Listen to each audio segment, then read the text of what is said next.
Hello students and welcome back to channel Siraj Shaikh daily study. आज हम start करने जा रहे हैं रजिस्ट्रेशन अंडर जीएसटी लॉ। इस टॉपिक के अंदर हम लोग रजिस्ट्रेशन और उससे रिलेटेड सम्स को कवर करेंगे। तो स्टार्ट करेंगे आज का क्लास।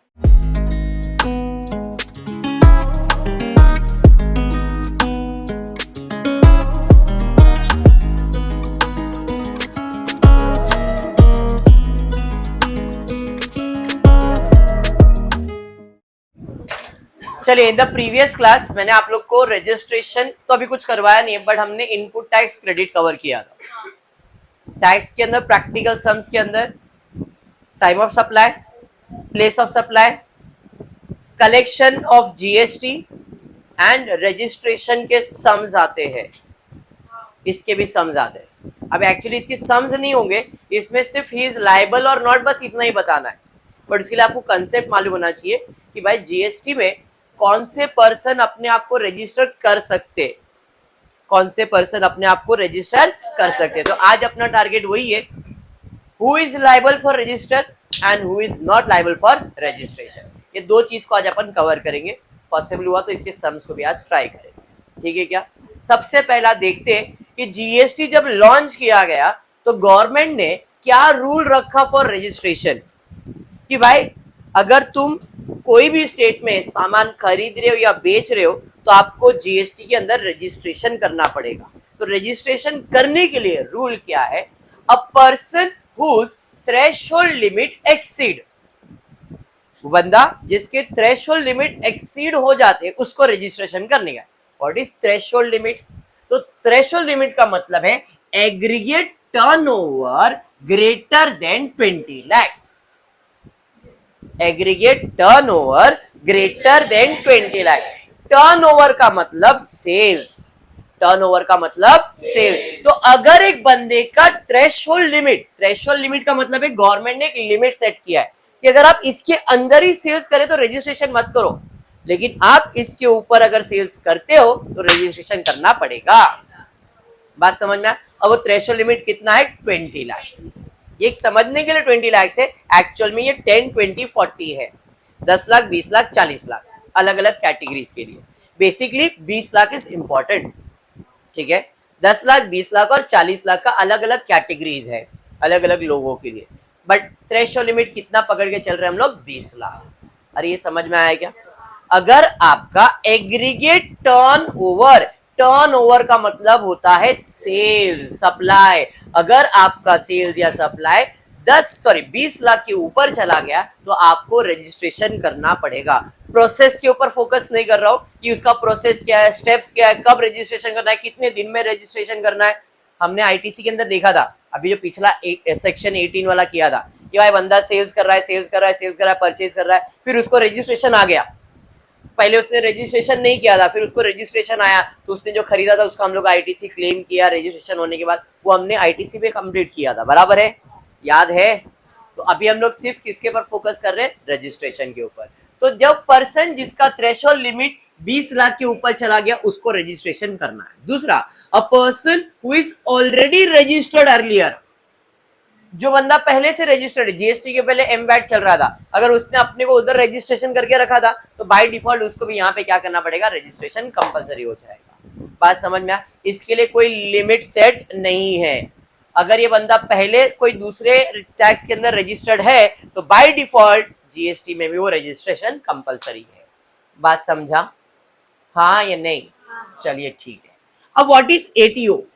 एटीओ का मतलब है एग्रीगेट टर्नओवर। एग्रीगेट टर्नओवर, इसके अंदर क्या क्या चीजें आती है? सबसे पहला, जो सामान आप बेच रहे हो वो टैक्सेबल होना चाहिए, मतलब टैक्सेबल सप्लाई होना चाहिए। What is taxable supply? जिसके ऊपर टैक्स होता है उसे आप टैक्सेबल सप्लाई कहते हैं। एग्जम्प्ट सप्लाई, एग्जम्प्ट सप्लाई का मतलब करी ना कि भाई इसके ऊपर टैक्स नहीं है बट मैं इसका बिजनेस तो कर रहा हूं। समझ में आया क्या? कुछ प्रोडक्ट्स होते हैं जिसके ऊपर टैक्स नहीं होता है बट हम उसका बिजनेस कर रहे हैं, उसे हम लोग कहते हैं एग्जम्प्ट सप्लाई। ये भी आपके टर्नओवर में इंक्लूड होता है। आपको क्वेश्चन पूछा जाएगा फाइंड द एग्रीगेट टर्नओवर। क्या क्वेश्चन पूछा जाएगा? Find the aggregate turnover. Turnover पूछा है तो आपको मालूम है टर्नओवर में क्या क्या इंक्लूड होता है। तो taxable supply, exempt supply, inter state supply, मतलब आईजीएसटी वगैरह भी इसके अंदर इंक्लूड किया जाता है। एंड उसके अलावा export of supply, export of goods, ये भी आपके टर्नओवर में इंक्लूड किया जाता है। इन सब को जब मैं टोटल करूंगा तो जो आंसर आएगा उसे हम लोग कहते हैं एग्रीगेट टर्नओवर, और वो कितना होना चाहिए, 20 लाख के ऊपर होना चाहिए। अगर 20 लाख के ऊपर है तो आपको रजिस्ट्रेशन है, 20 लाख के अंदर है तो रजिस्ट्रेशन कंपलसरी नहीं है। बात समझ में आया क्या? हाँ जी, टॉपिक क्लियर हो रहा है, दिमाग में सबको बैठ रहा है? पक्का? चलिए, कुछ डाउट है क्या? डन यहाँ तक केशव? पक्का? तो एग्रीगेट टर्नओवर का मतलब taxable supply, exempt supply, interstate supply, export supply, इन सब को ऐड करेंगे तो एग्रीगेट टर्नओवर मिल जाएगा। इसके अंदर क्या इंक्लूड नहीं करते, ये सब चीज तो इंक्लूड करते, तो क्या इंक्लूड नहीं करते? तो इसके अंदर सबसे पहला चीज जो इंक्लूड नहीं होता है वो है टैक्सेस। एग्रीगेट टर्नओवर में कभी भी टैक्स इंक्लूड नहीं किया जाएगा। जो आप टैक्स पे करते हो ना, वो आपके सप्लाई में इंक्लूड नहीं किया जाएगा। चाहे वो CGST पे कर रहे हो, SGST पे कर रहे हो, IGST अगर पे कर रहे हो तो वो आपके टर्नओवर में इंक्लूड नहीं किया जाता है। कोई सेस अगर भर रहे हो वो भी इंक्लूड किया नहीं जाएगा। मतलब टैक्स जो पे करते हो वो टैक्स आपके टर्नओवर में इंक्लूड नहीं किया जाएगा। In short, without tax value turnover में लिया जाता है, विद टैक्स वैल्यू नहीं लिया जाता। क्योंकि होता है ना भाई, मैंने 10 लाख का सामान बेचा, उसमें 10% मतलब 1 लाख रुपए भर दिया, तो मैंने सेल्स कितना दिखा, 1,10,000। 1,10,000 नहीं, 10 लाख ही दिखाने का, 1 लाख तुम्हारा टैक्स है, वो आपके टर्नओवर में इंक्लूड नहीं किया जाएगा। बात समझ में आया क्या? इन शॉर्ट, टैक्स जो भी आप पे करने वाले हो, चाहे CGST, SGST, वो नहीं।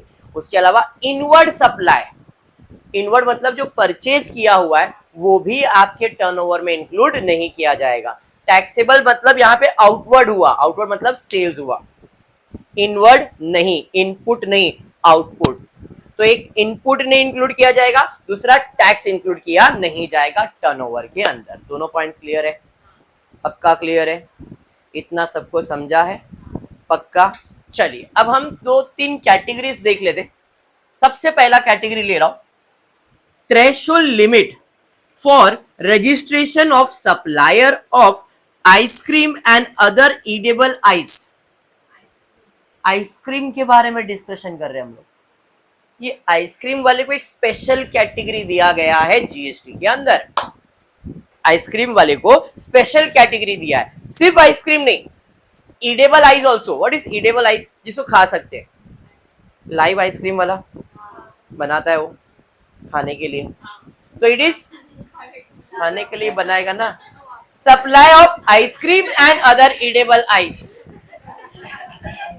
यह एक एक करके देते तुम लोग। लेकिन तो इधर हम लोग बात करें, लेकिन वेरी इंपॉर्टेंट, वेदर और नॉट कंटेनिंग कोको, पान masala, tobacco, manufacturing of tobacco and substitute, इनको छोड़ के भाई आइसक्रीम बना रहा हूं मैं, तंबाकू आइसक्रीम बनाऊंगा, अरे पान मसाला आइसक्रीम बनाऊंगा, बनाते?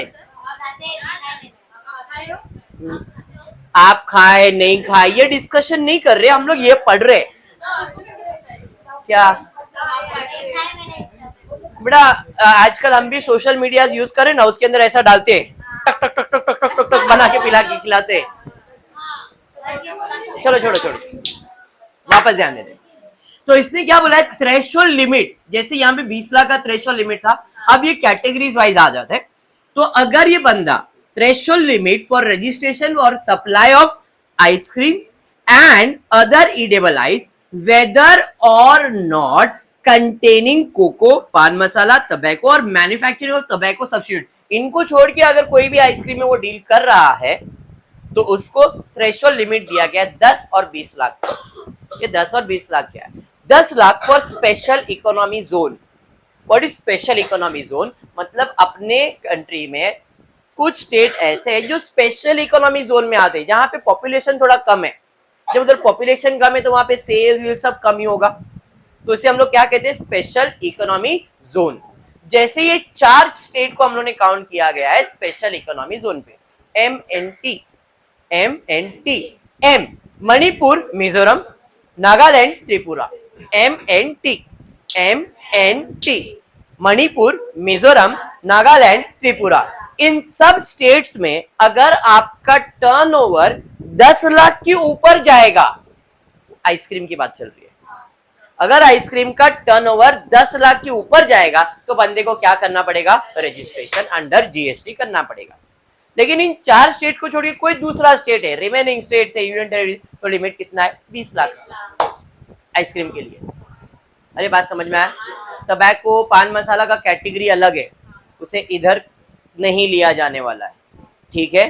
तो हो गया गुड्स। अब ये आइसक्रीम को छोड़ के कोई दूसरे गुड्स में आप डील कर रहे हो, threshold limit for registration for exclusive supply for other goods, इनको छोड़ के कोई अदर गुड्स आ गया तो थ्रेशोल्ड लिमिट है 10, 20, 40 का, 10 लाख, 20 लाख और 40 लाख। यहां पे और 6 स्टेट्स ऐड कर दिए गए।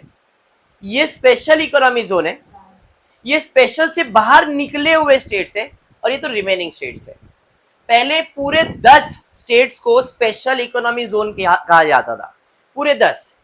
बट अब इधर पॉपुलेशन बढ़ने लगा है, बट इतना नहीं डेवलप्ड हुआ है, इट इज डेवलपिंग, बराबर है। तो इसको हम लोग ने अलग से कैटेगरी दे दिया है और ये हमारे नॉर्मल स्टेट्स के लिए 40 लाख रुपए। इन शॉर्ट सिंपल भाषा में, अगर आप कोई डेवलप कंट्री स्टेट्स में रह रहे हो तो लिमिट 40 लाख का है, स्पेशल इकोनॉमी जोन में हो तो 10 लाख का है, बाकी इन 6 स्टेट्स में रह रहे हो तो लिमिट कितने का है, 20 लाख का।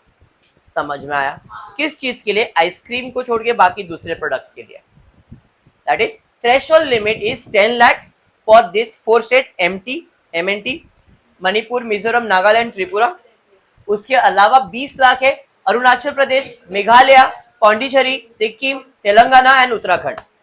ये सब स्टेट्स में अगर आपका टर्नओवर कितना होगा, 20 लाख के ऊपर, 20 लाख नहीं, 20 लाख के ऊपर, इक्वल टू का साइन नहीं बोल रहा हूं मैं, ठीक है। एंड यहां पे कितना है, 40 लाख। Remaining states 40 lakh. ये 6 स्टेट्स के लिए 20 lakh for other goods. Ice cream में सिर्फ 4 है, बाकी सब अदर गुड्स के अंदर 20 और 40 का कैटेगरी है। देखो वहां पे, देखो यहाँ पे, चाहे आइसक्रीम में डील करो चाहे कोई भी गुड्स में डील करो, इनके लिए 10 लाख ही है, बराबर है। इनके लिए 10 लाख है, आइसक्रीम या कोई भी गुड 10 लाख का ही लिमिट है। खाली ये स्पेशल कैटेगरी के अंदर जो 20 लाख उधर था रिमेनिंग स्टेट, तो आइसक्रीम में तो सब कॉमन है, बट अदर देन दिस इधर 6 स्टेट्स को 20 लाख है, बाकी सबको 40 लाख है।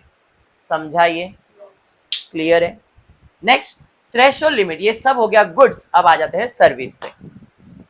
सर्विस में भी डील करते हैं हम लोग। भाई हम लोग जो सर्विस प्रोवाइड कर रहे हैं, भाई किसी चीज का सर्विस प्रोवाइड करे, सामने वाले से पैसा ले रहे या उसको कुछ कलेक्शन करे, तो यहाँ पे आ गया threshold limit for registration for supply of services और गुड सर्विसेज। दोनों आ गया, गुड्स का सर्विस दिया या खाली सर्विस दिया, तो लिमिट क्या है, 10 लाख और 20 lakh.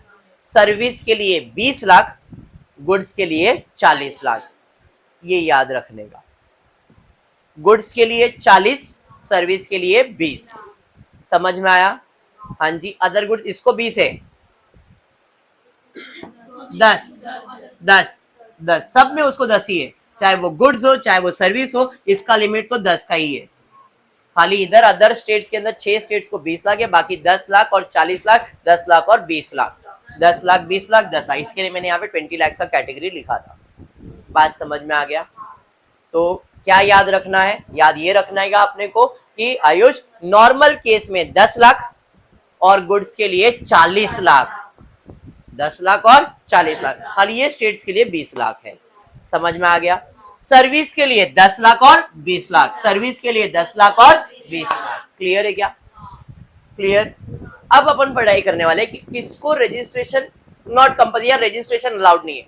Who is not liable for registration?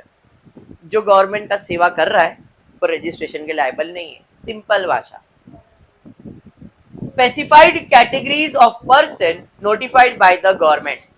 Government ने बोला है इसको, भाई तू मेरे लिए काम करा, तेरे को जीएसटी रजिस्ट्रेशन करने की जरूरत नहीं है, क्योंकि तो जो काम कर रहा है वो 0% टैक्स है, या ये 2 लोगों का सेवा करने के लिए तो तेरे को जीएसटी भरने की जरूरत नहीं है। तो वो गवर्नमेंट स्पेसिफाई करेगा। सर हमको कैसे मालूम पड़ेगा? क्वेश्चन में स्पेसिफाई किया जाएगा, he is a special appointed by the government of India या जो भी है, तो उसको जीएसटी में रजिस्ट्रेशन है क्या? नहीं। दूसरा है एग्रीकल्चरिस्ट, फार्मर लोग। Land cultivation is important. जमीन से कुछ भी प्रोडक्ट वो बना रहा है और फिर बेच रहा है, तो उसको रजिस्ट्रेशन करना कंपलसरी नहीं है, is not liable for registration. Agriculturist limited to supply of produce out of cultivation of land. समझ में आया? एंड द थर्ड पर्सन कौन है? वो पर्सन जो ऐसा गुड्स मैन्युफैक्चर कर रहा है या ऐसे प्रोडक्ट में डील कर रहा है जो जीरो रेटेड है या टैक्स फ्री गुड्स है। जीरो रेटेड है या तो टैक्स फ्री है। Person exclusively making supply of non taxable और होली एग्जाम गुड, मतलब उसके बाद टैक्स भी नहीं है या तो है भी तो it is fully exempt goods. तो ये तीन कैटेगरी को जीएसटी में रजिस्ट्रेशन लायबल नहीं है, बाकी जीएसटी सबके लिए लायबल है। पहला पार्ट क्लियर हो गया। इसके अंदर और दो पार्ट्स हैं, वॉलेंट्री जो हमने इसके पहले किया था, वॉलेंट्री रजिस्ट्रेशन बोलते एंड कंपोजिशन स्कीम बोलते। इतने में आपका ये जो रजिस्ट्रेशन पार्ट है वो कंप्लीट होता है। पहला पार्ट जो किया ये समझ में आ गया क्या? पक्का? स्क्रीनशॉट जिसको भी लेने का स्क्रीनशॉट ले लो। बाकी टेक्स्ट बुक पेज नंबर 293, मनन प्रकाशन टेक्स्ट बुक, इलस्ट्रेशन नंबर 1। अब आप ध्यान से देखो, सप्लायर क्या कर रहा है उसके बारे में दिया है, एग्रीगेट टर्नओवर दिया है, अपने को उसका थ्रेशोल्ड लिमिट फाइंड करने का है और डिसाइड करने का है वो रजिस्ट्रेशन करेगा या नहीं। आपको आंसर नहीं देखना है, आपको पहला फर्स्ट पार्ट, सेकेंड पार्ट और थर्ड, खाली तीन चीज देखना है, रिमेनिंग दो आपका आंसर है। ठीक है, पहला है सप्लायर, वो आपको देखना है, फिर इफ एंगेज इन दिया है और एग्रीगेट टर्नओवर दिया, ये तीन चीज क्वेश्चन में दिया जाएगा। अब ये टेबल फॉर्म में दिया है, पैराग्राफ के फॉर्म में भी आ सकता है। ठीक है, अपने को सिर्फ फाइंड करना है इसका थ्रेशोल्ड लिमिट कितना है एंड इसने कितना टर्नओवर किया है, तो क्या वो रजिस्ट्रेशन के लिए लायबल है या नहीं है। बंदा दिया है पृथ्वीराज ऑफ आसाम। आसाम का नाम किधर सुना है क्या आपने इसमें से? नहीं। एमटीपी के अंदर तो नहीं है, बाकी इधर भी नहीं है, मतलब ये नॉर्मल कैटेगरी में आता है। Okay, exclusive in supply of shoes, ice cream है क्या? नहीं, नॉर्मल गुड्स में सप्लाई कर रहा है, बराबर है। तो इसका थ्रेशोल्ड लिमिट कितना है? 40 लाख। इस बंदे का टर्नओवर कितना है? 22 लाख का। क्या इसको रजिस्ट्रेशन आएगा? नहीं। क्यों नहीं आएगा? क्योंकि इसका टर्नओवर जो है वो लेस देन 40 lakhs है। समझ में आएगा? देखो आपको उसका सॉल्यूशन दिख जाएगा। Whether is liable for obtain registration? No. Clear है क्या? पक्का है? चलिए ठीक है, आगे बढ़ेंगे नेक्स्ट। उसका ही सेकेंड पार्ट आसाम का ही है, बट एक्सक्लूसिव सप्लाई ऑफ पान मसाला। पान मसाला आइसक्रीम वाला कैटेगरी में आ गया, बराबर है। क्या बोला है? कितने का सप्लाई हुआ है? 22 लाख का। 22 लाख का हुआ है, कितने का लिमिट था? 20 लाख का। हाँ या नहीं? 20 लाख का मतलब registration is compulsory. Very good. इसी बंदे का आसाम में इफ सब आगे दिया है, in supply of both taxable goods and services. Taxable goods and services, service आ गया, सर्विस। सर्विस का लिमिट कितना है? 20 लाख का। गुड्स का लिमिट कितना है? 40 लाख का। तो ये सर्विस प्रोवाइड कर रहा है। कितने का सर्विस प्रोवाइड किया है? 22 लाख का।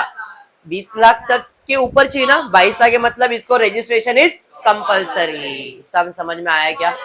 आयुष क्लियर है यहाँ तक? बढ़ेंगे सेकेंड कैटेगरी के ऊपर। शिवाजी ऑफ, और एक क्या है भाई? In supply of both taxable goods and service. Both आ गया ना वापस। सर्विस या तो गुड्स एंड सर्विस बोथ, तो भी कैटेगरी कितना है? 20 लाख का ही है।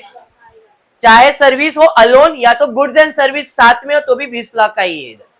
अरे समझा? चलिए नेक्स्ट, शिवाजी ऑफ तेलंगाना। तेलंगाना सुना है, गुड्स के अंदर 20 लाख कैटेगरी है इसके लिए। गुड्स के लिए 20 लाख, बाकी के लिए भी इसको 20 लाख ही है। अरे हाँ, तेलंगाना को 20 लाख का लिमिट है, चाहे वो गुड्स में डील करता हो चाहे वो सर्विस में डील करता हो। इसके लिए लिमिट कितना है? 20 लाख। अरे याद रहेगा? चलिए ठीक है। Exclusively supply of toys 22 lakh का लिमिट कितना है इसका? रजिस्ट्रेशन आएगा? Yes. Exclusive service in supply of ice cream 22 lakh है, बट कितना लिमिट है? 20 लाख का 10 लाख, 20 लाख। तेलंगाना इधर आता है क्या? तो फिर 20 लाख रजिस्ट्रेशन कंपलसरी है। नेक्स्ट उसके बाद exclusive supply of taxable services offer से सर्विस 20 लाख का है, रजिस्ट्रेशन कंपलसरी है। Supply of both goods and service कितने का, 20 लाख कंपलसरी है। समझ में आया क्या? जो लोग लाइव देख रहे हैं उधर आपको यहाँ पे एक स्क्रीन में अटैच कर देता हूँ इस टेक्स्ट बुक का पेज का, तो आपको समझेगा एक्चुअली में क्या हो रहा है। क्लियर है? जो लोग ऑफलाइन बैठे उनके सामने टेक्स्ट बुक है। ओके, चलिए बढ़ते आगे नेक्स्ट। उसके बाद क्या है, अशोका ऑफ मणिपुर। मणिपुर तो भाई MNT में आ गया, पहला ही है मणिपुर। मणिपुर में 10 लाख है लिमिट, चाहे वो गुड्स हो चाहे वो सर्विस हो, आइसक्रीम हो, कुछ भी हो। चलिए ठीक है। Exclusive supply of paper 12 lakh का किया है, इसके लिए कितने का लिमिट है, 10 लाख का है, रजिस्ट्रेशन कंपलसरी है। एक्सक्लूसिव सप्लाई ऑफ टबैको कितने का है भाई, 12 लाख किया है, कितने का लिमिट है, 20 लाख या 10 लाख, 10 लाख का लिमिट है। मणिपुर में आ गए, 10 लाख का लिमिट है, 12 लाख किया है, रजिस्ट्रेशन इज कंपलसरी। फिर उसके बाद exclusive supply of taxable service, service भी कितने का है, इसको 10 लाख का ही है, कितने का किया है, 12 लाख, मतलब कंपलसरी है। उसके बाद supply of both taxable goods and services 12 lakh किया, 10 लाख का लिमिट है, रजिस्ट्रेशन इज कंपलसरी। बात समझ में आ गया? क्लियर है? This kind of sums come under registration, ऐसे टाइप के सम्स रजिस्ट्रेशन में आते हैं। आपको लिमिट्स मालूम होना चाहिए कितना है और किसको रजिस्ट्रेशन है। क्लियर है क्या? बढ़ते सेकंड क्वेश्चन की तरफ। सेकंड क्वेश्चन क्या दिया है, स्टेट दिया है महाराष्ट्र, टर्नओवर दिया है 15 लाख। स्टेट दिया है महाराष्ट्र, टर्नओवर दिया है 15 लाख। टर्नओवर मतलब सेल्स। अब यहाँ पे कौन सा सेल्स है, नॉर्मल सेल्स है। अरे हाँ, नॉर्मल सेल्स, और लिमिट कितने का है, 40 लाख। अरे समझ में आ रहा है क्या? तो क्या इसके लिए रजिस्ट्रेशन कंपलसरी है? नहीं। तो देख लो वहां पे एग्रीगेट टर्नओवर कंपलसरी नहीं है। उसके बाद एक कर्नाटक, अच्छा दोनों उसका कंपल्स साथ में दिया है क्या? नहीं नहीं नहीं, अगर स्टेट वाइज देखने जाओगे कर्नाटका और अलग अलग देखोगे तो रजिस्ट्रेशन कंपलसरी तो नहीं आएगा, लेकिन इंटर स्टेट में आ जाते हैं बंदा, चाहे वो महाराष्ट्र हो चाहे वो कर्नाटक हो। इंटर स्टेट हो क्या मतलब, 15 + 7 22 लाख रुपए का हो जाएगा। तो टर्नओवर लिमिट कितना दिया था मैंने, 20 लाख रुपए। अभी यहाँ पे गुड्स है सर्विस है, कुछ स्पेसिफाई तो किया नहीं है, हाँ या नहीं, खाली दिया टर्नओवर। टर्नओवर कितना होना चाहिए, 20 लाख के ऊपर। थ्रेशोल्ड लिमिट क्या दिया था मैंने, एग्रीगेट टर्नओवर 20 लाख, हाँ या नहीं। तो एग्रीगेट टर्नओवर अगर स्टेट वाइज जाओगे, महाराष्ट्र का देखोगे तो 15 लाख है, कर्नाटका कितना है, 7 लाख। तो स्टेट वाइज देखूंगा तो रजिस्ट्रेशन कंपलसरी नहीं है, लेकिन अगर महाराष्ट्र कर्नाटका में सेल्स कर रहा है, इंटर स्टेट कर रहा है, तो टर्नओवर में इंक्लूड किया जाता है। तो टर्नओवर में इंक्लूड किया, इसका टर्नओवर कितना आ जाएगा, 22 लाख का। अगर 22 लाख का टर्नओवर मतलब रजिस्ट्रेशन इज कंपलसरी। समझा मैंने क्या कहा, हाँ या नहीं? उधर भी आंसर में भी शायद ऐसा ही कुछ स्पेसिफाई किया है। Since the turnover of entire entity exceed 20 lakh, entire entity मतलब वो कंपनी का इंटर स्टेट है और 20 लाख के ऊपर हो गया तो he is liable for registration. अरे अंडरस्टूड? हाँ, चलिए बढ़ते हैं नेक्स्ट। उसके बाद और क्या है, इलस्ट्रेशन नंबर 3 में महाराष्ट्र दिया है 9 लाख, नागालैंड दिया है 2 लाख। अभी देखो नागालैंड किधर आया, MNT में, स्पेशल इकोनॉमी जोन में आ रहा है ना यहाँ पे। तो यहाँ पे महाराष्ट्र में कितने का है, 9 लाख का, और इधर कितना है, 2 लाख। कोई भी अगर स्पेशल इकोनॉमी जोन आ गया, कोई भी एक भी ना, आपका अगर स्पेशल इकोनॉमी जोन आ गया मतलब आपको स्पेशल इकोनॉमी जोन जैसा ट्रीटमेंट दिया जाएगा। इंटर स्टेट तो है बट आप स्पेशल इकोनॉमी जोन में आ गए तो आपका लिमिट कितना हो गया, 10 लाख का। बात समझ में आया क्या? 9 + 2 कितना होता है, 11 लाख। 10 लाख के ऊपर हो गया, रजिस्ट्रेशन इज कंपलसरी। बात समझ में आया क्या? यहाँ पे देखो आंसर में भी ऐसा ही कुछ लिखा है, since the entity has presence in special category state that is special economy zone Nagaland, the threshold limit is only 10 lakhs. Since the entity cross such limit, registration will be required in both the state. समझ में आ रहा है क्या?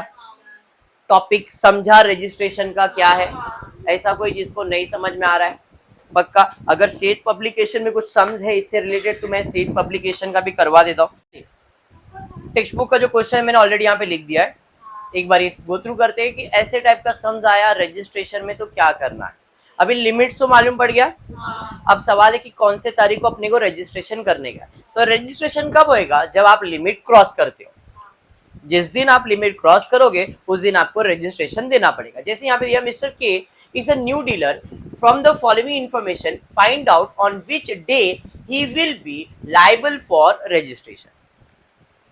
तारीख दिया है, अलग अलग मंथ डेट दिया गया है, कितने का परचेज किया है, जिसके अंदर दो टाइप के परचेज है, एक है टैक्सेबल और एक है टैक्स फ्री, और कितने का सेल्स किया है, टैक्सेबल और टैक्स फ्री। पहले दिमाग में ये आना चाहिए कि हमको परचेज लेना है कि सेल्स लेना है, क्या लेना है, sales, aggregate turnover, not purchase. मैंने आपको क्लियर बताया था एटीओ, एग्रीगेट टर्नओवर में परचेज इंक्लूड नहीं होता है, सेल्स इंक्लूड होता है। तो आपको आपका सेल्स वैल्यू देखने का है कि ये जो सेल्स वैल्यू है कितना होना चाहिए। तो नॉर्मल के लिए 40 लाख, नॉर्मल गुड्स के लिए कितना है, 40 लाख रुपीस, बराबर है क्या नहीं। तो जिस तारीख को 40 लाख हो जाएगा उस तारीख को मैं रजिस्ट्रेशन कर दूंगा। तो अगर मेरे को इसका सॉल्यूशन बनाना है तो सॉल्यूशन के लिए सबसे पहला मैं निकालता हूं, सेल्स लिख लेता हूं। सेल्स में सॉरी पहला डेट है, डेट, फिर सेल्स, और सेल्स में दोनों लिखता हूं, टैक्स एंड टैक्स फ्री, बराबर है। तो दोनों को ऐड करूंगा तो मुझे मिल जाएगा एटीओ, और एटीओ के बाद मैं बना लेता हूं क्यूमुलेटिव। एटीओ के बाद क्या बना लेता हूं, क्यूमुलेटिव। तारीख के हिसाब से जाता हूं। पहला है 2/4/2021, there is no taxable, there is no, ये जीरो है, क्यूमुलेटिव भी जीरो है, बराबर है। फिर 4/4/2021 कितने का सेल्स हुआ, टैक्सेबल 16 लाख, टैक्स फ्री 1,40,000, बराबर है। मैंने आपको टर्नओवर में स्पेसिफाई कर दिया है टैक्सेबल भी और टैक्स फ्री भी, दोनों को ऐड करेंगे 17,40,000, 0 प्लस 17,40,000, 17,40,000 ही आएगा। क्यूमुलेटिव ऐसे ही निकालते हैं। फिर उसके बाद 4 के बाद 11 अप्रैल 2021 कुछ सेल्स हुआ है क्या, हाँ जी हुआ है, कितने का, 5 लाख, इधर हुआ है 11 लाख, तो टोटल हो गया 16 लाख, बराबर है। 17 प्लस 16 लाख 33 लाख। अभी तक 40 लाख का लिमिट क्रॉस नहीं हुआ है, रजिस्ट्रेशन होने वाला नहीं है। 11 के बाद 20 तारीख को आ रहे हैं, सेल्स हुआ है, हाँ जी 1 लाख का सेल्स हुआ है, 4 लाख का सेल्स हुआ है, इन शॉर्ट टोटल 5 लाख का सेल्स हुआ है। तो ये हो गया 38,40,000, एग्री। उसके बाद 20 के बाद 30 अप्रैल 2021 देयर इज नो सेल्स, बराबर है, मतलब जीरो, तो ये आ जाएगा 38,40,000। अरे बात समझा। 30 तारीख के बाद 2 मई 2021 कितने का सेल्स हुआ है, 5 लाख और 1,50,000, 6.5 लाख, इसमें प्लस करेंगे। भाई इसने लिमिट क्रॉस कर दिया, थ्रेशोल्ड लिमिट आ गया। जब थ्रेशोल्ड लिमिट आया तो कौन से तारीख को आया, तो मिस्टर के is liable for registration under GST law on 2nd May 21 as he exceed the threshold limit of ₹40 lakhs। ये आपका आंसर हो गया। बात समझ में आया तो ट्राई करना। सारे स्टूडेंट जो लोग देख रहे हैं, ये बुक अगर आपके पास है तो ठीक है, नहीं तो मैं इस क्वेश्चन का पीडीएफ आपको शेयर करता हूं। आप क्या करना, इसे सॉल्व करने का ट्राई करना। क्लियर है क्या, मतलब अभी ये 40 लाख, अगर ये बंदा अभी तो स्टेट स्पेसिफाई नहीं है, अगर स्टेट स्पेसिफाई कर देता भाई नागालैंड में कर रहा है, मिजोरम में कर रहा है, मणिपुर में कर रहा है, तो इसका टर्नओवर का लिमिट कितना हो जाता, 10 लाख का। सर्विस है 20 लाख का, ये ध्यान में रखना स्टेट वाइज के लिए, समझा गया। तो इसके अंदर जो सम्स दिए गए, इसका एक पीडीएफ में बना के आपको शेयर करता हूं। ट्राई करना कि जितने आप सॉल्व कर सकते हो उतने सॉल्व करना, ये आपका असाइनमेंट रहेगा। ये कल के कल मेरे को सबमिट कर, ठीक है क्या, क्लियर। आज का इतना ही लेक्चर है, नेक्स्ट लेक्चर में इसके आगे के सम्स कंटिन्यू करेंगे। फिर आपको वीडियो पसंद आए तो प्लीज वीडियो को लाइक कर देना, फ्रेंड्स ग्रुप में शेयर करना, चैनल को सब्सक्राइब करना। Thank you for watching the video.